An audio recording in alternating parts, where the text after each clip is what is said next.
Halo semuanya, selamat datang di TPX Channel. Video kali ini ada kabar mengejutkan dan bermakna politik datang dari Sumatera Barat. Video ini saya angkat dari salah satu channel besar yaitu Seaworld TV. Ratusan mantan pendukung Prabowo Subianto dan Sandiaga Uno dalam Pilpres 2019 kini membuat perubahan besar dalam pandangan politik mereka melalui sebuah deklarasi bersejarah. Mereka kini bersatu mendukung Ganjar Pranowo. Momentum bersejarah ini terjadi di Sumatera Barat, di mana suara-suara yang sebelumnya mendukung Prabowo Sandi kini bergabung dengan semangat mendukung Ganjar Pranowo 2024. Kaos bergambar Prabowo Sandi yang dulu dipakai dengan bangga sekarang telah diganti oleh kaos bergambar Ganjar Pranowo. Ganjar Pranowo dipercaya sebagai sosok yang mampu melanjutkan apa yang sudah dilakukan Presiden Jokowi yang membuat negara Indonesia sudah ke tahap menjadi negara maju, yang awalnya negara berkembang. Dalam dinamika politik yang selalu berubah-ubah, perubahan dukungan sebesar ini menjadi sorotan. Bagaimana perubahan ini terjadi? Faktor-faktor apa yang mempengaruhi keputusan ini? Simak video penjelasan dan opini dari Bang Ali Furham, sang pakar mantan, untuk memahami sudut pandang dan alasan di balik perubahan menarik ini. Oke, terima kasih telah menyimak sampai di menit ini. Kita akan lanjut ke inti videonya. Tapi yang belum subscribe silakan di subscribe dulu channel ini, karena ini adalah bentuk kebaikan teman-teman semua terhadap perkembangan channel ini. Terima kasih. Oke, langsung saja kita tonton videonya. Video link original saya sertakan di kolom deskripsi. Makanya kalau saya ngelihat berita belakangan ini, Gerindra itu mengklaim bahwa suara pemilih Prabowo Subianto yang katanya sebelum ini pindah haluan atau belok ke Anies itu sekarang sudah banyak yang kembali. Wah, kalau Gerindra sudah mengklaim seperti ini, itu artinya sebaliknya.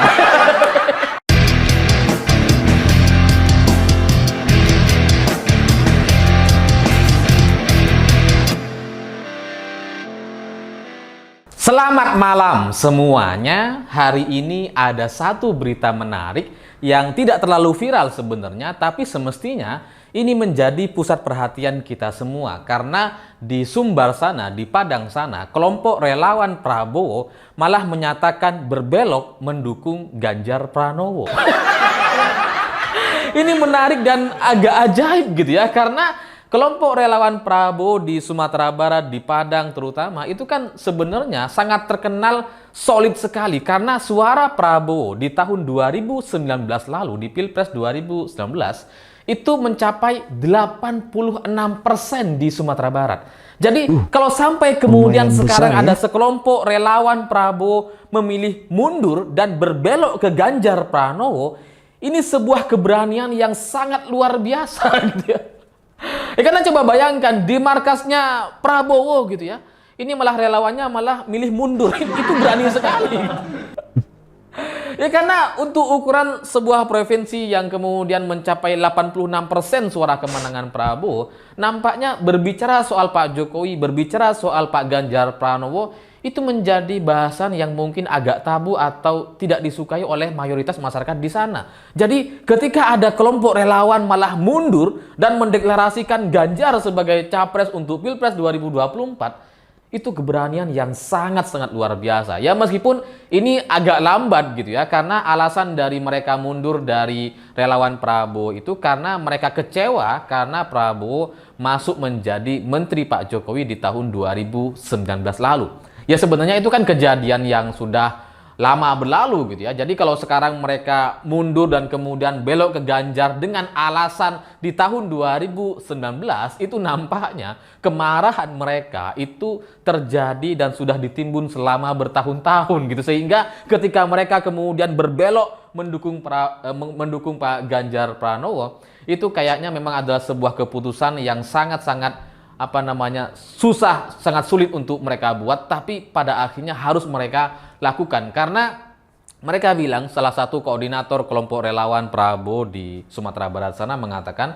Prabowo mengajarkan kami untuk tidak menjadi malin kundang. Tapi ternyata siapa yang sekarang menjadi malin kundang ketika Prabowo bergabung dengan Pak Jokowi? Itu kan sebuah pengkhianatan, itu kan sebuah kedurhakaan karena meninggalkan pemilihnya dan kemudian memilih bersama-sama menjadi bagian dari kekuasaan. Itu dianggap menjadi pengkhianatan atau durhaka gitu ya, karena setelah beberapa tahun Presiden Jokowi memimpin, itu ternyata memang kalau kita perhatikan Pak Jokowi itu masih sangat-sangat memperhatikan wilayah-wilayah atau daerah-daerah yang selama ini menjadi basis suara Prabowo Subianto, seperti misalkan di Sumatera Barat ini. Sehingga selama bertahun-tahun Pak Jokowi memberikan perhatiannya tanpa sedikit pun menyinggung soal beliau pernah kalah 86% di Sumatera Barat, itu membuat masyarakat Sumatera Barat jadi berubah pikiran kayaknya gitu. Jadi tersentuh hatinya karena dalam 2 kali Pilpres Pak Jokowi selalu kalah, tapi ternyata perhatian Pak Jokowi ke wilayah-wilayah yang suaranya kecil sekali itu ternyata tidak sekecil suara yang didapatkan Pak Jokowi. Perhatiannya sama seperti wilayah-wilayah lain, bahkan kayaknya jauh lebih besar kepada wilayah-wilayah yang selama ini Pak Jokowi itu kalah. Makanya kemudian setelah Pak Jokowi memimpin 9 tahun di Indonesia ini gitu ya, untuk pertama kalinya tahun ini suara kepuasan kinerja Pak Jokowi di Sumatera Barat itu mencapai 55%. Dan ini untuk pertama kalinya. Karena kalau yang se-Indonesia itu kan rata-rata 81-80% gitu ya, tingkat kepuasan masyarakat Indonesia. Nah, tapi di Sumatera Barat itu sekarang untuk pertama kalinya sudah mencapai 55%. Padahal sebelum-sebelumnya itu selalu konsisten di bawah 50%. Jadi memang ada perubahan pola pikir dan kecenderungan yang sudah berbeda terkait pilihan politik di Sumatera Barat nampaknya dengan kerja-kerja luar biasa Pak Jokowi, sehingga itu membuat masyarakat Sumatera Barat jadi menyadari bahwa ketika mereka mendukung Prabowo nampaknya mereka nggak mendapatkan apa-apa gitu ya. Karena apa coba yang mereka dapatkan? Setelah 2 kali Pilpres, setelah 2 kali pertarungan sengit dengan segala isu hoax mulai dari PKI, boneka asing dan sebagainya gitu ya, yang kemungkinan juga pasti sudah masuk ke masyarakat Sumatera Barat sana gitu ya, dan itu menjadi konsumsi sehari-hari mereka di sana. Ya kita semua sebetulnya juga tahu itu gitu ya, satu Indonesia tahu itu gitu ya. Jadi setelah 2 kali Pilpres dengan propaganda yang luar biasa gitu ya, tapi ternyata Pak Jokowi menunjukkan perhatiannya ke Sumatera Barat. Pak Jokowi menunjukkan bahwa presiden atau calon presiden yang dulu mereka benci dan tidak ingin mereka pilih itu adalah seseorang yang begitu perhatian terhadap mereka dan tidak seperti yang dicitrakan atau diisukan oleh kelompok pendukung Prabowo Subianto di 2 kali Pilpres lalu. Ya kalau Pak Jokowi kan dianggap pelongo-pelongo kata Fadlizon gitu ya, nggak tegas, kelemar-kelemar kata Prabowo gitu ya, boneka asing. Tapi ternyata semua kecaman-kecaman itu yang disampaikan oleh kelompok Prabowo dan Fadlizon dari 2 kali Pilpres itu, ternyata Pak Jokowi menunjukkan perhatiannya kepada masyarakat Sumatera Barat dan jauh lebih perhatian Pak Jokowi dibandingkan Prabowo Subianto. Makanya kemudian ini menarik untuk kita perhatikan karena kalau diingat-ingat, ini nampaknya banyak dari kita lupa. Pengamat-pengamat politik juga kayaknya tidak ada yang menyadari atau bahkan tidak ada yang ingin mempertanyakan. Karena kalau kita ingat, Prabowo Subianto ini gitu ya, itu kan sudah maju sejak tahun 2014 lalu. Ya katakanlah 2009 memang sempat maju sebagai cawapres, katakanlah itu tidak dihitung gitu ya. Ini kalau kita bicara soal elektabilitas dan capres, kita bicara sejak tahun 2014. Dari 2014, 2019, yang namanya elektabilitas Prabowo itu selalu konsisten mentok di 30%. Mentok gitu, nggak berubah. Kalau kita ingat di tahun 2013 lalu, elektabilitas Prabowo itu 34%. Jadi sejak tahun 2013, 34%. Nah, kalau sekarang di Pilpres 2024, tahun ini 2023, gitu ya, setelah 10 tahun berlalu, elektabilitas Prabowo ternyata masih segitu. Nggak naik-naik gitu. Padahal sudah 2 kali Pilpres. Padahal katanya sudah didukung oleh kelompok relawan Pak Jokowi. Padahal katanya sangat didukung oleh Pak Jokowi. Tapi soal elektabilitas ini nggak beranjak, masih sama saja seperti 2 Pilpres sebelumnya. Jadi bagi saya ini adalah sebuah tanda atau sinyal bahwa yang namanya Prabowo itu sudah jenuh gitu ya. Masyarakat itu sudah mentok, sudah sudah ibarat orang makan. Ini udah kekenyangan gitu. Dikit lagi muntah. Udah dimasukin makan gitu ya, 2014 makan, 2019 makan, ini 2024 mau kasih makan lagi. Kalau dipaksakan, dijejali, ini orang-orang muntah akhirnya. Nah, yang muntah itu sekarang ya salah satunya adalah kelompok relawan Prabowo di Sumatera Barat sana. Mereka kayaknya sudah muak gitu dengan Prabowo Subianto. Ya karena coba kita bicara soal logika saja gitu ya. 2 kali Pilpres masa iya nggak ada pertambahan? Ini malah sekarang kalau kita bicara soal elektabilitas Prabowo itu bahkan di bawah 34%. Ini kan ajaib sekali. Ini ada apa gitu ya? Kenapa 2 kali Pilpres kemudian mau maju untuk yang ketiga kalinya ternyata tidak terjadi penambahan, malah terjadi penurunan? Ya karena kalau saya lihat nampaknya orang-orang yang loyal kepada Prabowo Subianto itu semakin hari ya semakin berkurang gitu. Ya karena yang namanya orang loyal, seloyal-loyalnya orang loyal gitu ya. Tapi kalau kalah terus 2 kali kalah, masa iya mau hat-trick? Kalau menang hat-trick ya masih membanggakan. Masa iya kalah hat-trick sih gitu ya. Jadi kelompok loyalis Prabowo Subianto yang mendukung Prabowo sejak tahun 2014 lalu nampaknya sudah banyak yang berubah pikiran gitu. Dan selain itu Pak Jokowi memberikan satu pelajaran penting untuk kita semua bahwa yang namanya semua fitnah dan ocehan atau pernyataan Prabowo Subianto di 2 kali Pilpres dengan segala puisi atau boneka asing dan sebagainya itu gitu ya, PKI dan sebagainya, isu-isu yang dimainkan oleh kubu Prabowo Subianto, itu semua kebencian-kebencian ini adalah sebuah kebencian dan propaganda yang salah. Karena pada akhirnya Pak Jokowi bisa memimpin negara ini, bangsa ini menjadi negara yang lebih maju dibandingkan tahun-tahun sebelumnya. Sehingga semua kebencian soal PKI dan sebagainya itu tidak terjadi. Boneka asing misalkan. Malah dalam beberapa tahun terakhir ini Pak Jokowi itu gencar sekali melawan asing. Melawan Eropa, melawan Amerika, Freeport kita ambil. Jadi bagian mana dari Pak Jokowi yang kemudian bisa disebut sebagai boneka asing? Sehingga semua tuduhan-tuduhan kubu Prabowo, Subianto, Fadlizon, dan kawan-kawannya di 2 kali Pilpres itu tidak terbukti, bahkan dibantah seluruhnya oleh Presiden Jokowi. Sehingga hari ini semestinya banyak masyarakat kita, terutama anak-anak mudanya yang cerdas-cerdas, yang masih menjadi mahasiswa, yang ya mereka membaca lebih banyak dari kita-kita gitu ya. Mestinya mereka menyadari sejarah-sejarah ini gitu, bahwa yang namanya Prabowo ini sudah seperti sebuah barang bekas yang sudah nggak laku, nggak ada nilainya, dan semua yang dia janjikan, semua yang dia sampaikan itu terbantahkan semua. Karena coba bayangkan apa coba yang terjadi dari omongan-omongan Prabowo sejak tahun 2014 lalu, kan nggak ada gitu ya. Semua yang dia tuduhkan kepada Pak Jokowi itu ternyata tidak terjadi gitu. Yang katanya nanti, kalau kata Nino Warisman, nanti nggak ada yang menyembah Tuhan, gara-gara milih Pak Jokowi. Itu kan nggak terjadi gitu, nggak ada ceritanya soal anti-Islam dan sebagainya gitu.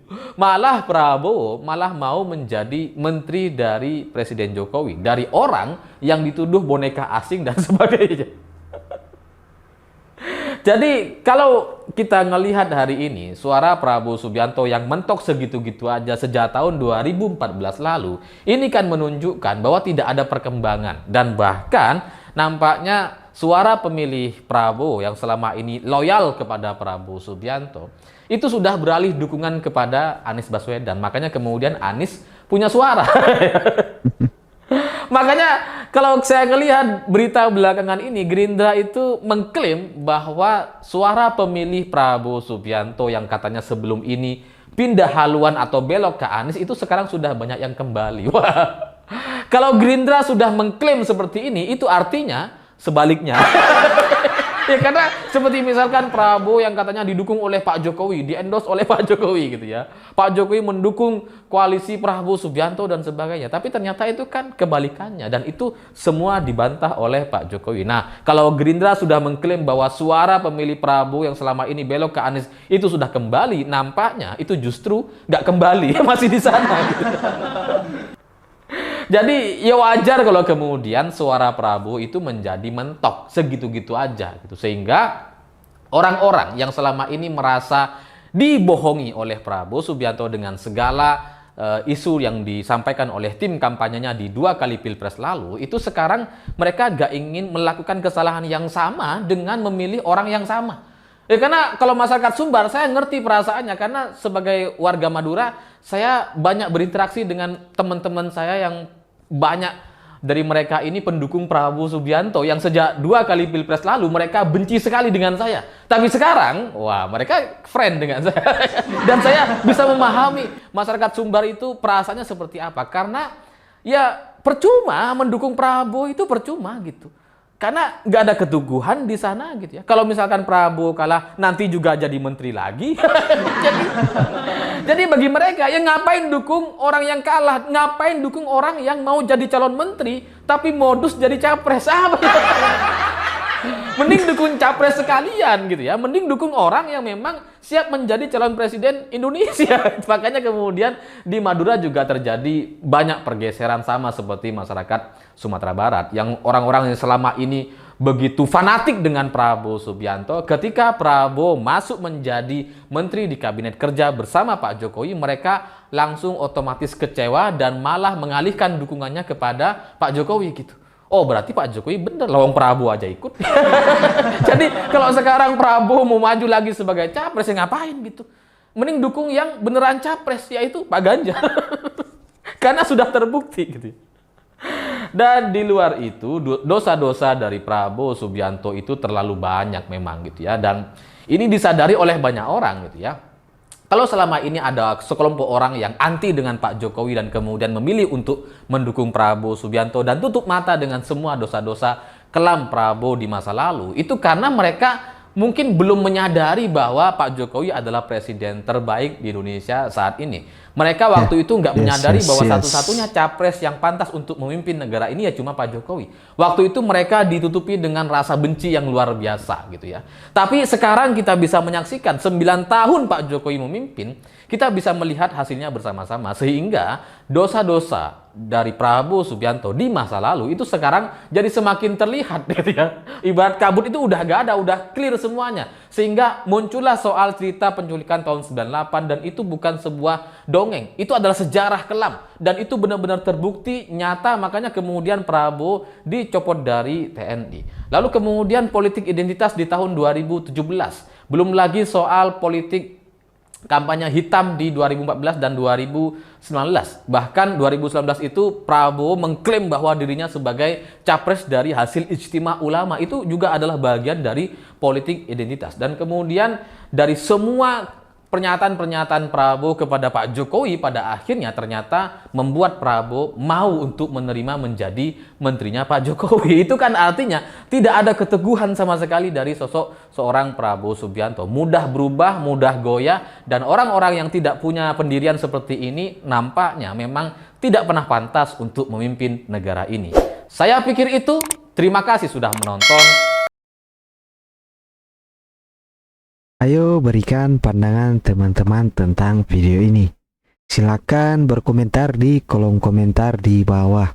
Saya sangat ingin melihat pendapat teman-teman tentang video ini. Sebisa mungkin saya pasti menanggapi. Sekian dulu video dari saya dan jangan lewatkan video menarik lainnya dari channel ini.